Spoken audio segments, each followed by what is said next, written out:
तो माजरा ये है कि जो 21% है वो है वनडे की प्रोटीन। जो जानवर की रिक्वायरमेंट की जब हम बात करते हैं ना कि एक जानवर को 24 घंटों में क्या चाहिए, तो वो इसकी बात हो रही होती है। किस सवाल की है, देखिए जब आप वनडा डिजाइन करते हैं ना, ये प्रोटीन उसका एक हिस्सा है। इसके अलावा आपने फाइबर भी बैलेंस करना है। अगर आप फाइबर बैलेंस नहीं कर, में सोयाबीन नहीं डाल रहा, इस साइड में हम सोयाबीन नहीं डाल रहे। आज इनको मैं 1.5 किलो सोयाबीन की जानवर डलवा दूंगा तो ये 1700 लीटर जो दूध पैदा हो रहा है ना, ये आपका 18 साढ़े 1800 पे चला जाएगा, लेकिन मेरी कॉस्ट बढ़ जाएगी। मुझे क्या जरूरत है बढ़ाने की।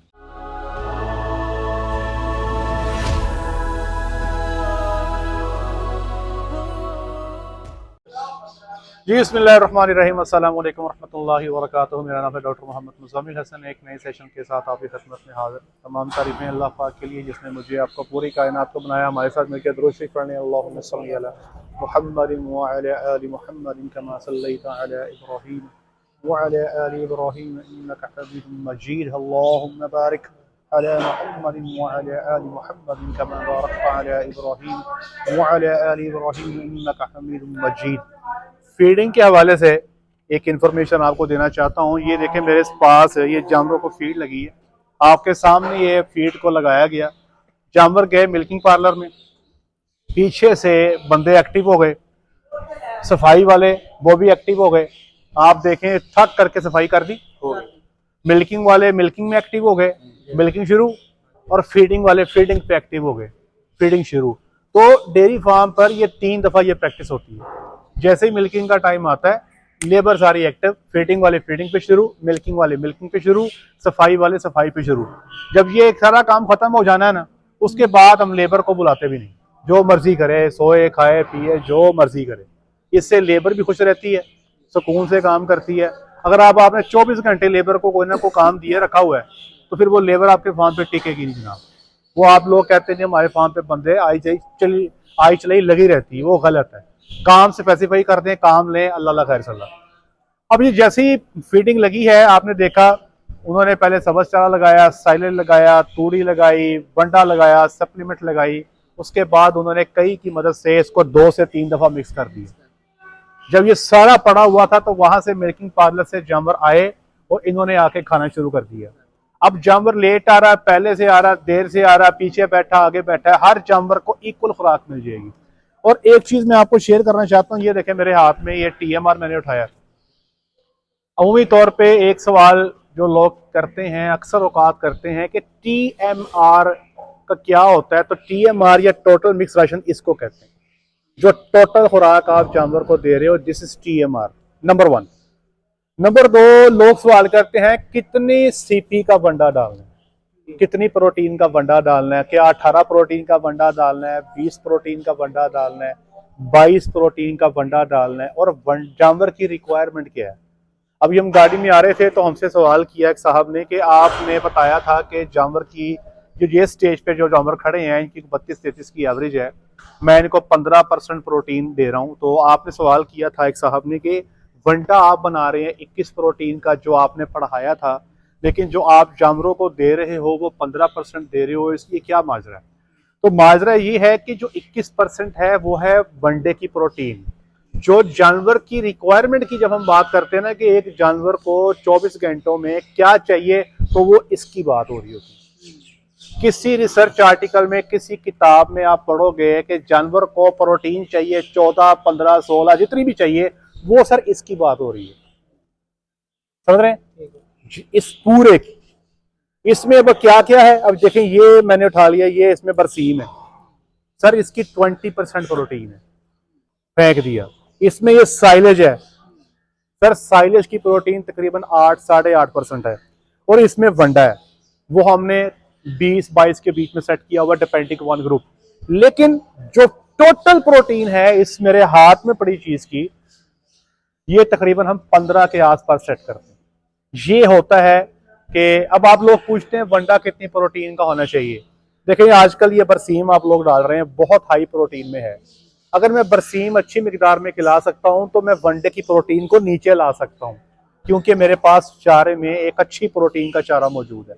अगर मैं ये चारा बीच में से माइनस कर दूं, मिसाल दे रहा हूं, मैं सिर्फ साइलेज और वंडा डालूं, साइलेज की प्रोटीन है 8, 50% प्रोटीन मैं साइलेज से लूं, 50% प्रोटीन मैं वनडे से लूं, वंडा मेरा 20 पे है, साइलेज मेरा 8 पे है, तो 14 एवरेज आ गई ना। अगर मुझे पता हो कि मेरे पास बरसीम भी मौजूद है और उसकी 20% प्रोटीन है, तो यहां पर मैं अपने वनडे की प्रोटीन को थोड़ा नीचे ला सकता हूँ। और आपको पता है कि प्रोटीन वाली आइटम सारी महंगी है, कैनोला मील महंगा, सोयाबीन मील महंगा, हर शाई महंगी है।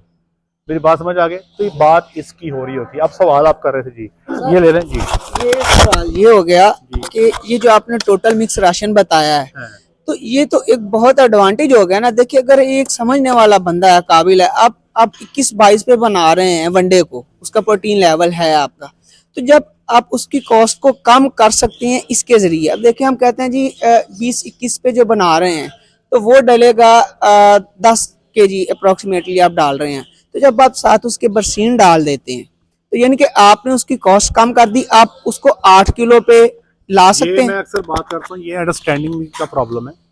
देखें, वनडे की प्रोटीन हमने कम की है, वनडे की मिकदार नहीं। ठीक है। मिसाल के तौर पे एग्जांपल दे रहा हूँ कि ये जानवर खा रहे हैं 14 किलो वंडा, जी। प्रोटीन मैंने सेट की हुई है 21 पे। 21 पे। अब मेरे पास बरसीम आ गया, मैंने कैलकुलेशंस की, मैंने सोचा कि यार अब तो 19 वाला भी काम करेगा, मैं 14 किलो ही वंडा दूंगा, लेकिन प्रोटीन उसकी ड्रॉप करके 19 पे ले आऊंगा। ठीक है। मैंने ये नहीं कर देना कि मैं वंडा ही ड्रॉप कर दूं। मैंने आपको ये बताया था कि 50% जो खुश्क मादा ड्राई मैटर है वो हम वनडे से लेते हैं और 50% हम सबस चारे से या साइलेज से लेते हैं। तो ये रेशियो डिस्टर्ब नहीं करनी। ठीक है। अब एक मिसाल के तौर पे ये जानवर है 600 किलो का, एग्जाम्पल दे रहा हूँ, हमने उसको ड्राई मैटर देना मिसाल के तौर पे 20 kilo. 10% kilo dry matter one day से जाएगा, 10 किलो ड्राई मैटर जाएगा सबस चारे से। हमने इसी के अंदर प्ले करना है। प्रोटीन ऊपर नीचे कर सकते हैं, हमारे पास अवेलेबल क्या है उसके ऊपर फैसला करना है। ठीक हो गया जी? यानी कि सोयाबीन मील जो है आप वो कम कर सकते हैं, लेकिन देना 14 किलो अगर आप वंडा दे रहे हो तो 14 किलो ही देंगे। जो बीच में दूसरी आइटम बढ़ा सकते हैं। मिसाल के तौर पे हम अपने वनडे के अंदर प्रोटीन ड्रॉप करनी है ना, हम नॉन जो प्रोटीन की आइटम्स नहीं है, जो बाकी आइटम्स हैं, हम उनकी मिकदार बढ़ा सकते हैं। मिसाल के तौर पे अगर मैं 15% चोकर डाल रहा हूँ, एग्जाम्पल दे रहा हूँ, हो सकता है कि मैं 20 पे ले जाऊँ, परसेंटेज वनडे में चेंज कर दूं। कैनोला जहाँ पे मैं 20 चाह रहा था, हो सकता है मैं 15 पे ले आऊँ। ठीक हो गया? ये तरीकेकार है। सर आपका सवाल। सर इसमें आप सैलेज इसको 35 किलो इस पे दे रहे हैं इस टाइम। ठीक है। तो ये सैलेज की मिकदार आप कम कर देंगे कि इतनी रखेंगे 35 किलो के हिसाब से? सर मैं वही आपसे अर्ज कर रहा हूँ कि जो ड्राई मैटर आपने देना ना, खुश्क मादा, वो मैंने आपको बताया कि आधा आपने देना है वनडे से और आधा आपने देना है साइलेज से। अब साइलेज से ड्राई मैटर मिसाल के तौर पे मैंने आपको बताया कि आप 10 किलो दे रहे हैं। अब इस 10 किलो में आपने तय करना है, पहले आप सारा 10 किलो दे रहे थे साइलेज से, अब क्या कर रहे हैं, आप 5 किलो बरसीन से दे रहे हो, 5 किलो साइलेज से दे रहे हो, या आपकी अपनी सेटिंग है 6-4 भी कर सकते हो, 8-2 भी कर सकते हो। मार्केट में अगर आप लोकल दूध सेल करते हो तो एक कंप्लेंट आ जाती है, दूध का रंग चेंज हो गया, कुछ स्मेल आ गई, तो आप फिर उस पर ज्यादा आगे नहीं जा सकते, कुछ कलर भी चेंज हो जाता है। अगर आप नेस्ले को, एंग्रो को, किसी कंपनी को दूध दे रहे हो, वहां पर इसका इश्यू नहीं है, वहां पे बेशक आप इसकी मिकदार बढ़ा भी दो तो कोई हर्ज नहीं है। ठीक हो गया जी? जी जनाब, और सवाल किसी भाई का? वो हमारे एक मैथमेटिशियन भाई हैं, उनका सवाल नहीं तक आया जी, मैं वेट ही कर रहा था। ये हो ही नहीं सकता। नहीं, मेरा सर ये मेरा ये एक्चुअली सिर्फ यही क्वेश्चन था कि जी नॉर्मली प्रोटीन जो हम लोग जो हमारे इसमें मील में हम उसको प्रोटीन्स को चेक करते हैं, मतलब सीपी की वैल्यू चेक करते हैं, तो इसके अलावा भी और क्या क्या इसमें अलावा मतलब हमें चेक करना चाहिए, कौन कौन से जो फैक्टर्स हैं जिनको हमें कंसीडर करना चाहिए? ये बड़ा काम का सवाल किया। देखिए, जब आप वनडा डिजाइन करते हैं ना, ये प्रोटीन उसका एक हिस्सा है। हाँ जी, इसी तरह। इसके अलावा आपने फाइबर भी बैलेंस करना है। हाँ जी। अगर आप फाइबर बैलेंस नहीं करते तो पीछे लग जाएगी जनाब, डाइजेशन वो जनाब, या तो गोबर बहुत सख्त हो जाएगा या बहुत नरम हो जाएगा, दोनों ही गलत हैं। इसके साथ साथ आपने जानवर की जो टोटल डाइजेस्टेबल न्यूट्रिएंट्स हैं, आपका एडीएफ है, एनडीएफ है, आपका क्रूड फाइबर है, आपकी डिफरेंट किस्म की एनर्जी है, जिसमें नेट एनर्जी लैक्टेशन है, नेट एनर्जी मेंटेनेंस है, नेट एनर्जी गेन है, ये सारी चीज़ों को आप अपने राशन में बैलेंस करते हैं। अब तो बल्कि हम लोग जो मिनरल प्रोफाइल है ना, वो भी बैलेंस कर रहे होते हैं। तो सर ये सिर्फ एक प्रोटीन की गेम नहीं है। अब चूंकि मार्केट में ना नाम चल पड़ा प्रोटीन का, हर बंदा वनडे च एक कुछ है पूछता है प्रोटीन कितनी है। जो थोड़ा पढ़ नहीं गया वो फिर एनर्जी पूछ लेता है कि प्रोटीन कितनी है, एनर्जी कितनी है। फाइबर की कोई बात नहीं करता, फैट की उस तरह से कोई बात नहीं कर रहा होता। तो ये बेसिकली मल्टीपल चीज़ें हैं जिसको आपने काउंट करके ये चीज़ें आपने पूरी बैलेंस करनी होती हैं। इसको आपने प्रॉपर्ली डिज़ाइन करना होता है, रिक्वायरमेंट्स को देखते हुए आपने इसको सेट करना होता है। डॉक्टर साहब वो ना हमारे की ना स्वेलिंग ज्यादा हुई है, क्या वजह है? किस जानवर को इतना शिवले हैं जी, इसकी बात कर रहे हैं?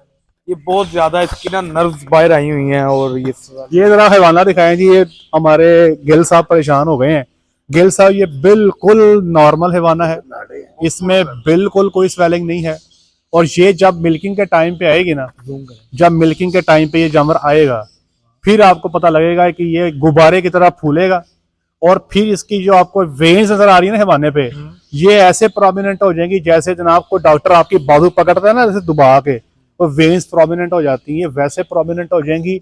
और जितना ये वेन्स हैवाने पे ज्यादा प्रोमिनेंट होंगी उतना जानवर ज्यादा अच्छा गिना जाएगा, परफॉर्म करने वाला गिना जाएगा। ये बिल्कुल नॉर्मल है। भाई करवा के आया ताजा। हाँ, ये तो मिल्किंग को करवा के आया ना अभी, और मुझे इसका अंदाजा नहीं है अभी, लेकिन मैं आपको अपने तजर्बे से बता सकता हूँ कि यह जानवर 35 के आसपास या इसके ऊपर दूध दे रहे हैं। और ये क्वालिटी है सब। और मैं एक और चीज बताता हूँ, ये सारे जानवरों के हवाने चेक कर लो, ये यूनिक फीचर है। सब जानवरों के हवानों पे ऐसे आपको ये वेन्स का स्ट्रक्चर नहीं मिलेगा, ये खूबसूरती में काउंट होता है। और जैसे वो लोग हंसते हैं ना, यहाँ डिम्पल पड़ता है ऐसे करके, बंदे कहने की क्या बात है जी, है जी, खुश होते हैं ना।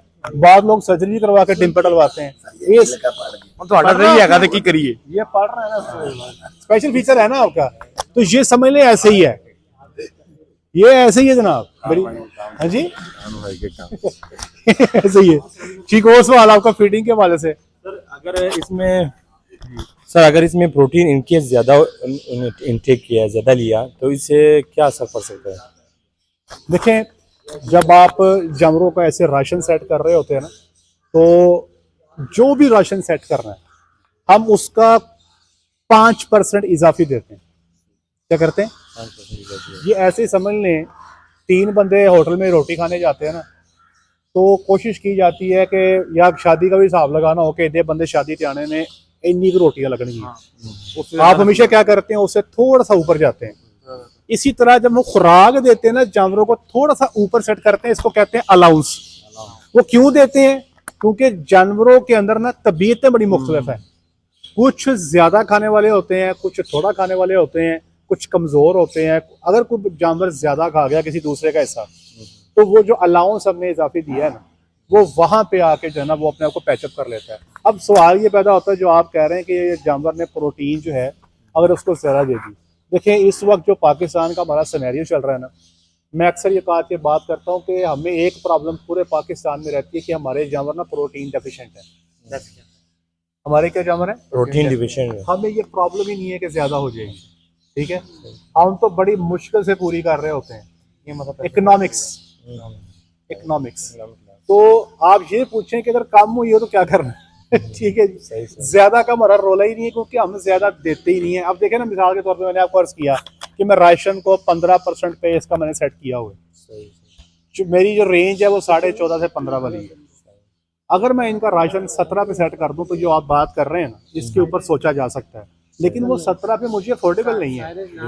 मैं पैसे नहीं है इतने मेरे पास कि मैं इसको 17 पे ले लूं। हाँ, मिल्क कंपटीशन जब होता है ना, वहां पे फिर इकोनॉमिक्स नहीं होती, वहां पे ये हम सब कुछ ही करते हैं। 18% पे भी राशन ले जाते हैं, कोई मसला नहीं, दूध चाहिए जीतना जो हुआ। लेकिन ये इकोनॉमिक्स है, इसकी हम हर चीज कैलकुलेट करते हैं, शीटें बनती हैं, प्रॉफिट लॉस को कैलकुलेट किया जाता है। यहाँ पर चीजें जरा डिफरेंट अंदाज से इकोनॉमिक्स को देखा जाता है।